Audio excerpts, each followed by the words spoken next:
ఇవి షుగర్ ఎక్కువ ఉన్నప్పుడు మనం ఈ రవ్వను ఉప్పు వేసుకొని ఉడకబెట్టుకొని ప్రతి ఒక్క కూరలో అన్నం తిన్నట్టు తినేదాన్ని.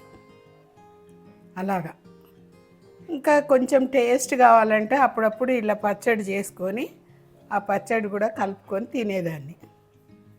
అన్ని కూరలు, మటన్ కానీ, చికెన్ కానీ, పప్పులు కానీ, చారు కానీ, పెరుగు కానీ ప్రతి ఒక్కటి వేసుకొని తినేదాన్ని. అప్పుడు బాగా షుగర్ ఉండే. ఇలాంటి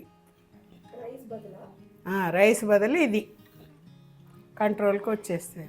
ఇప్పుడు ఆ రెసిపీ చేసి చూయించమంటే చేస్తున్నాను.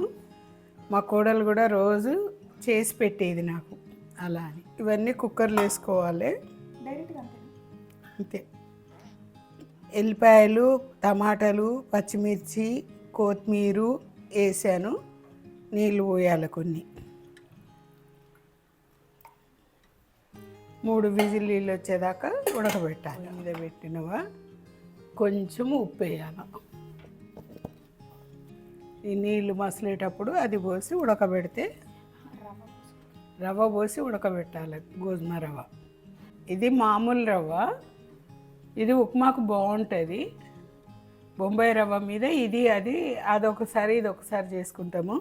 ఇంట్లోనే దొడ్డు రవ్వ దొరుకుతుంది, ఇంకా కొంచెం లావుగా ఉంటుంది. అది కూడా చేసుకోవచ్చు.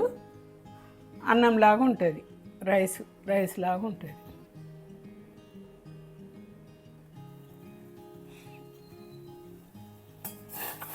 ఇలా పోసి ఉడకబెట్టుకోవాలంతే.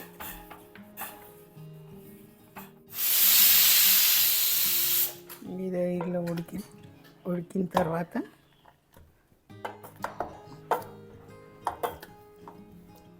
పప్పు గుత్తితోటి ఇది చేసి తిరగమాత వేసుకోవాలి. కొద్దిగా ఉప్పు వేసుకోవాలమ్మా. అది పెట్టుకొని నూనె పోసుకొని ఆవాలు, జీలకర్ర, ఎండుమిర్చి, కరివేపాకు వేసి తాలింపు వేసుకోవాలి. అంతే, ఏం లేదండి.